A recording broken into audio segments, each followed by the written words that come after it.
उजनी आणि वीर धरणातून भीमा नदी पात्रात मोठ्या प्रमाणात पाण्याचा विसर्ग सुरू, त्यामुळे पंढरपुरातील चंद्रभागा नदी दुथडी भरून वाहू लागली आहे। आज सकाळी पंढरपुरातील चंद्रभागा नदीमध्ये 22,000हून अधिक क्युसेक इतका विसर्ग सुरू आहे। चंद्रभागा नदी पात्रातील भक्त पुंडलिक मंदिरासह इतर साधू संतांच्या समाधींना पाण्याने वेढा घातल्याचं दिसतंय। आज सायंकाळपर्यंत पंढरपुरात पाण्याची पातळी आणखीनच वाढण्याची शक्यता वर्तवण्यात येते। प्रशासनाने नदीकाठच्या सर्व गावांना आणि स्थानिक नागरिकांना सावधानतेचा इशारा दिला।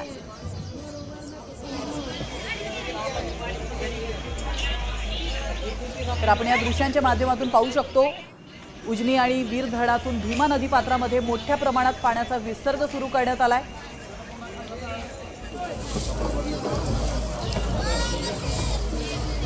पाणी वाढलं नीरा खोऱ्यामध्ये गेल्या 4-5 दिवसापासून मुसळधार पाऊस होत आहे। यामुळे नीरा खोऱ्यात असलेली वीर, भाटघर, गुंजवणी ही तीनही नीरा नदीवरील धरणे ही पूर्ण क्षमतेने भरली असून काल नीरा नदी पात्रात वीर धरणातून 54,000 क्युसेस इतक्या वेगाने पाणी नीरा नदी पात्रात सोडण्यात आलेले आपण या ठिकाणी पाहू शकता। मी सध्या बारामती तालुक्यातील कांबळेश्वर या ठिकाणी उभा आहे। या ठिकाणी आपण नीरा नदीचे पात्र पाहता, हे पात्र पूर्णपणे ओसंडून वाहत आहे। हे या ठिकाणी भिवाई देवीचे मंदिर आहे, या मंदिराला देखील पाण्याने वेढा दिलेला आहे। त्याचबरोबर अचानक आता isakal.com आहे देशातील नंबर 1 ची मराठी न्यूज वेबसाईट। प्रत्येक अपडेटसाठी isakal.com ला नक्की भेट द्या।